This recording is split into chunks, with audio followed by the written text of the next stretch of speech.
One, Patna का इकलौता restaurant आज ही ओपन हुआ है पटना के कंकड़बाग में। और सच में ये सबसे अनोखा है और सच में ये जो है इकलौता है। क्यों ऐसा कह रहे हैं? दरअसल ये एक ऐसा रेस्टोरेंट है, आप यहाँ अंदर चले आइए, आपको खाने का कुछ भी मन करे तो कोई ऐसी खाने की सामग्री नहीं है जो आपके लिए टेबल पर उपलब्ध नहीं करवाई जाएगी।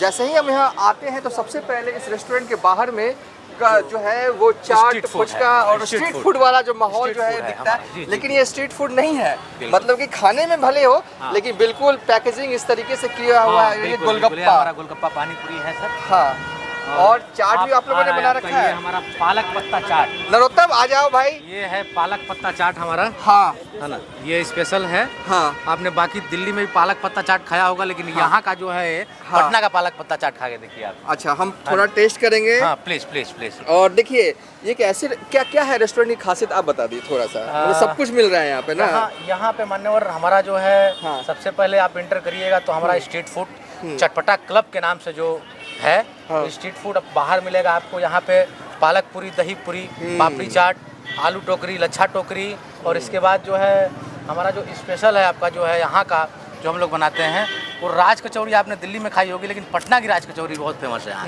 ये अलग तरीके से हम लोग बनाते हैं। और इसके बाद हमारा जो है आप इंटर करिएगा तो फर्स्ट फ्लोर पे जैसे ही तो हमारा भी फर्स्ट फ्लोर पे जो है स्वीट का सेक्शन है सर। हाँ, वहाँ भी हम आपको विजिट कराएंगे। हाँ, पहले ये खाने दीजिए प्लीज प्लीज। मतलब कि एक ऐसी रेस्टोरेंट है जहाँ पर आपको सब कुछ मिलता है। आप पहले चाट फुचका खा लीजिए आराम से, फिर आराम से अपनों के साथ बतियाइए, फिर मीठा बाद में खा लेंगे। बिल्कुल। फिर उसके बाद फिर फाइन डाइनिंग करना है आपको, जो खाना हो आपको, नॉन वेज वेज सब खाइए। उसके बाद मीठा खाना हो तो पूरी मिठाई की दुकान इनके यहाँ लगी हुई है।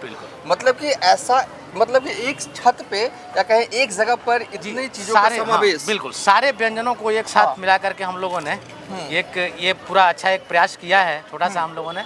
बाकी तो आगे आप लोग देखेंगे, हम विजिट कराते हैं थोड़ी देर में आप सबको एक एक करके। हम जल्दी काम खत्म करके आते हैं फिर खाएंगे। चलिए प्लीज आइए। अब हम जो है इस रेस्टोरेंट के अंदर घुस रहे हैं। One and only one Patna के कंकड़बाग में जो है ओपन हुआ है। एड्रेस क्या है देखिए, कहाँ है? PC colony Kankarbagh, royal Enfield showroom के अपोजिट में है सर ये। हमारा वन एंड ओनली रेस्टोरेंट। आइए प्लीज। और जैसे ही हम दाखिल रखते हैं इस रेस्टोरेंट में तो ये यहाँ पर रिसेप्शन के बिल्कुल रिसेप्शन है यहाँ पे। हाँ, चलिए ये लिफ्ट वाले सेक्शन है। चलिए हम सीढ़ी से चलते हैं। सीढ़ी से बिल्कुल बिल्कुल बिल्कुल। हाँ, चाट फुचका खाने के बाद हम यहाँ पर आए हुए हैं इनके मिठाई वाले सेगमेंट में, जहाँ पर आज ही ओपन हुआ है। कई मिठाइयाँ जो हैं यहाँ पर दिख रही हैं, तो आज तो खाएंगे तो ये ताज़े ही मिलेंगी। बिल्कुल बिल्कुल सर, बिल्कुल बिल्कुल। जितनी भी हमारे यहाँ बनती हैं सर एकदम ताज़ी और फ्रेश बनती हैं। और ये पटना में मतलब बहुत जगहों पे लोग डेजर्ट बनाते हैं, लेकिन एक राजस्थानी डिश है जो कि घेवर है ना। तो घेवर जो है सर सब लोग नहीं बना पाते। पटना में बहुत सारे लोग बनाते हैं, लेकिन हम लोगों ने शुरुआत किया है तो अभी से। और इसके बाद हमारा कलाकंद है सर, हमारा जो मिल्क केक है, हमारा जो है ये आपका देसी घी के लड्डू हैं, ठीक है, रस मलाई है, और क्रोसॉन, बाकी बेकरी के आइटम्स हैं सर, और cheese cake, Biscoff cheese cake, blueberry cheese cakes, सारे डेजर्ट के सारे ऑप्शन आपको उपलब्ध हो जाएंगे। और ये जहाँ पर हम एंटर कर रहे हैं, ये रेस्टोरेंट का वो पार्ट है जहाँ पर आप मीटिंग करना चाहते हो, बर्थडे पार्टी अरेंज करना चाहते हो, बिल्कुल प्राइवेट है।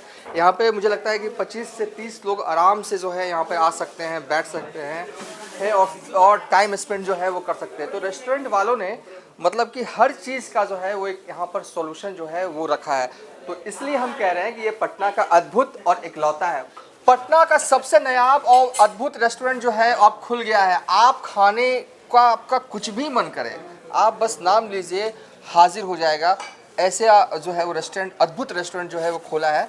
सबसे पहले आप अपना नाम बता दिए और क्या क्या है यहाँ खास। जी, मेरा नाम श्वेतांक हुआ।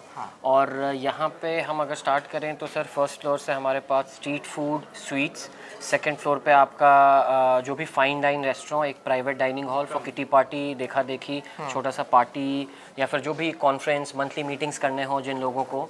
और टॉप फ्लोर पे मेरा लाउंज है, बाहर ओपन में स्मोकिंग एरिया है, कैफ़े है। फिर उसके बाद आपका वहाँ पे एक banquet hall slash small conference hall है, जहाँ पे आप 125 to 150 लोगों को आराम से उसकी कैपेसिटी है। तो ये सब चीज़ आप रख सकते हैं। तो ये हमने एक ऐसा सोच रखा था कि एक बार आप यहाँ पे आएँ तो यहाँ पे आपको सारी चीज़ों की सुविधा उपलब्ध हो खाने से रिलेटेड। मतलब कि अगर मुझे गोलगप्पा खाने का मन हो, चाट सब, खाने का बिल्कुल। मन हो, मिलेगा। बिल्कुल मिलेगा। मुझे मिठाई खाने का मन हो, ऐसा सिर्फ गुलाब जामुन या बहुत सारे नहीं varieties नहीं, हैं? सारी वेराइटीज़ है जो अच्छी अच्छी मिठाईज़ होती है। हमने पहले एक्सपेरिमेंट किया, पर उसके बाद जैसे कुछ अलग अलग मिठाइयाँ जो कि बाकी जगह नहीं, ऐसे घेवर हो गया, अनकॉमन है। हाँ। तो अच्छी अच्छी मिठाइयाँ जैसे जो अनकॉमन है, और हम लोग जो भी रॉ मटेरियल्स यूज़ करते हैं वो हम सारे बेस्ट रॉ मटेरियल्स यूज़ करते हैं। जो खोआ हो गया, जो पनीर हो गया, जो दूध हो गया, जो दही हो गया, हाँ। तो ये सारा हम यूज़ करते हैं। तो मतलब बेसिकली जैसा आपने बोला कि स्ट्रीट फूड के रिलेटेड पाव भाजी, dosa, chicken, mutton, fish, everything, सब चीज़ आपको अवेलेबल है। अवेलेबल है। तो कैसे आइडिया आया? देखिए पटना में रेस्टोरेंट न जाने कितने होंगे, मतलब मुझे लगता है कि हर 10-15 बिल्डिंग के बाद एक रेस्टोरेंट खुल गया है।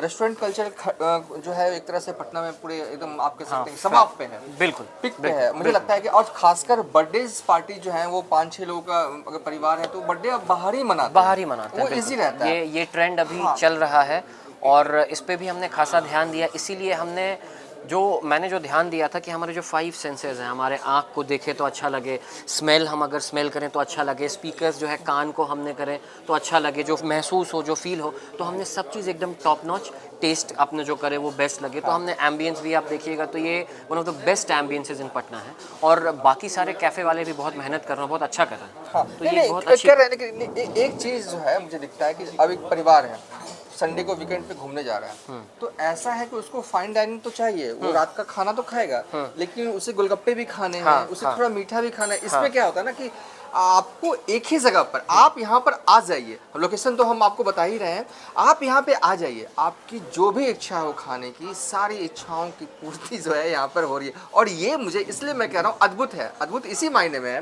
तो कैसे मतलब आइडिया आया, और डर नहीं लग रहा है कि मतलब इतना बड़ा, मतलब कि मैंने एक फ्लोर नहीं, कितना टोटल 4 फ्लोर है ना? 4 फ्लोर पर, नीचे वाले फ्लोर पर आप चाट फुचका का, चाय का आनंद लीजिए, सेकंड फ्लोर पर मिठाई का आनंद, स्वीट्स वाला आनंद लीजिए, थर्ड फ्लोर पे फाइन डाइन रेस्टोरेंट है, प्राइवेट डाइनिंग हॉल, हाँ, और फोर्थ फ्लोर पे आपका कैफ़े है, बैंक्वे है एंड स्मोकिंग जोन है।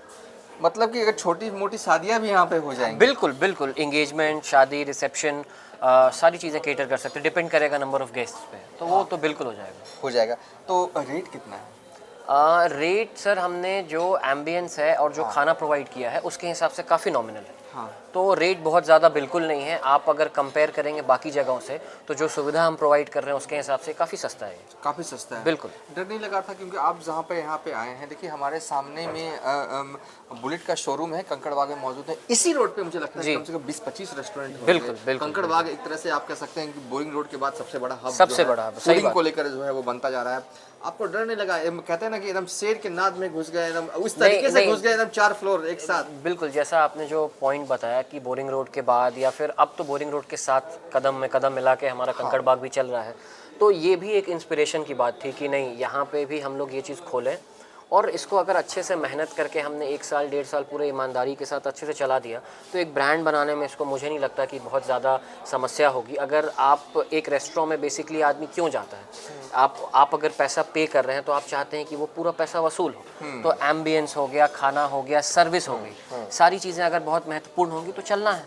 प्रोसेस पे अगर हम ध्यान देते रहेंगे, लगातार निरंतर जो गलतियाँ उसको सुधारते रहेंगे, तो वो आपका अच्छे से चलेगा। यही सोचा था मैंने, इसीलिए बिल्कुल भय की क्या ही बात है, मेहनत करते रहेंगे। कहाँ के रहने वाले हैं आप? जी, मेरा घर तो ऐसे मैं पटना ही हुआ, लेकिन ऐसे दादाजी के साइड से हम लोग बेगूसराय से हैं और ननिहाल आ रहा हुआ। ननिहाल आ रहा हुआ। तो कहाँ तक पढ़ाई की है आपने? जी सर, मैंने पहले 7th क्लास में ही मैं बोर्डिंग चला गया था। मेयो कॉलेज अजमेर से मैंने बोर्ड्स पास किए। फिर मेरा सिलेक्शन सुपर 30 में भी हुआ था। ये आनंद सर वाले?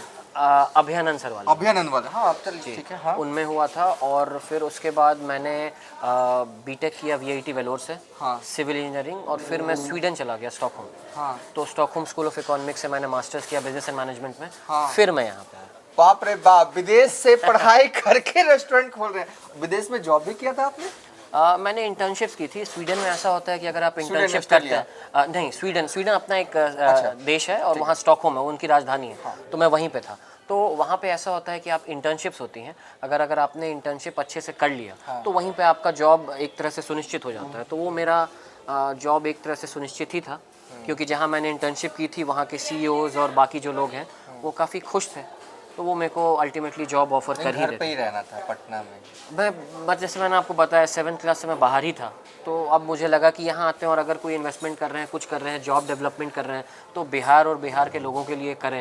एंटरप्रेन्योरशिप अगर आपने स्टार्ट की है, छोटा मोटा कोई एक बिज़नेस स्टार्ट कर रहे हैं, तो यहाँ पे अभी जैसे हमारे पास 55-60 स्टाफ्स हैं, तो क्यों ना हम जो भी चीज़ करें, जो भी एम्प्लॉयमेंट करें, या एक अच्छे से स्टाफ्स की केटरिंग करना, उनको अच्छे से रखना, अच्छा खाना देना, तो वो सब चीज़ मैंने सोचा कि यहीं पे करते हुए हम स्टार्ट करें, ताकि अपने लोगों को फ़ायदा हो, अपना भी फ़ायदा होगा। बिल्कुल बिल्कुल।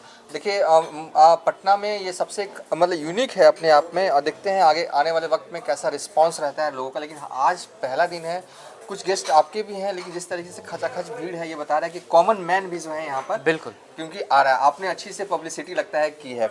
बाहर एक सवाल आपसे आएगा, क्योंकि इतना सारा इस लेवल पर आप रेस्टोरेंट खोला है आपने, इन्वेस्टमेंट भी तो लगा होगा। क्या ये आपके मतलब कि कमाए हुए धन थे, या पिताजी का धन, या लोन लिया? देखिए इसलिए ये हम पूछ रहे सारी हैं, देखिए, चीज़ें अगर आप बताना चाहें तो। नहीं, इसलिए पूछ रहे हैं मैं क्योंकि बताना चाहूँगा, कोई दिक्कत नहीं है ना, नहीं, कुछ बिल्कुल। करना चाहते हैं, तो वो सोचते हैं कि हम कैसे करें। तो अगर आप बताना चाहें तो शायद दूसरे को लिए बिल्कुल बिल्कुल, मेरा ये मानना है कि देखिए, अगर आप कोई काम शुरू कर रहे हैं और आप एकदम हिम्मत से, ईमानदारी से, और ये सोच लिया आपने कि मुझे इस मार्ग में आगे बढ़ना है, थोड़े दिनों तक चलना है, रिस्क लेना है, नहीं लेना है तो एक अलग बात है। किसी भी चीज़ में रिस्क है, कोई भी आदमी जो काम करता है तो रिस्क है। तो जो आपने 3 माध्यम की बात बोली, एक तो कि फ्रेंड्स हो गए, खुद का कमाया हुआ हो गया, पेरेंट्स हो गए, लोन हो गया, मैंने तीनों चीज़ का सहारा लिया। रिस्क जोन में हैं आप? हाँ, रिस्क जोन में कह सकते हैं, बट मेरा ये बिल्कुल मानना है कि जैसे हमने जब पढ़ाई की थी वहाँ पे, तो एंटरप्रेन्योरशिप के हमारा डेफिनेशन ये दिया गया था कि जो भी संसाधन आपके हाथ में है, उसका सबसे बेहतर इस्तेमाल आप कैसे कर सकते हैं, जितना भी आपके पास मौजूद है। अगर आप देखें कि टाटा, बिरला, अंबानी, अडानी, उनके पास बहुत पैसा है, लेकिन वो भी लोन लेके काम करते हैं। तो ये लोन से डरने की कोई बात नहीं है, एक बात हो गया। दूसरी बात है कि आपके घर वाले अगर आपका सपोर्ट नहीं करेंगे तो कौन करेंगे, तभी तो वो घर है। इंडिया, ये मैं स्वीडन में था तो वहाँ मैं देखता था कि नहीं, 20 साल हो गया, उसके बाद बच्चे की जिम्मेदारी खुद की है। बट हमारे यहाँ पे अभी बिहार में, इंडिया में ऐसा होता है कि नहीं, आप जो कर रहे हैं उसमें पेरेंट्स का सपोर्ट तो रहता ही है, और सबसे ज़्यादा सपोर्ट उन्हीं का रहा है, नो डाउट। मेरी बड़ी बहन, बड़े भाई हो गए, उनका भी। चलिए आज आप बहुत व्यस्त हैं, ज़्यादा समय नहीं लेंगे, तो अब हम इनके यहाँ क्या क्या जायके हैं थोड़ा टेस्ट करेंगे, ज़्यादा नहीं खाएंगे। मूड नहीं है मेरा खाने का, लेकिन देखते हैं, अगर अच्छा हुआ तो मूड बन भी सकता है। बिल्कुल बिल्कुल, चलिए, बहुत बहुत शुक्रिया। बहुत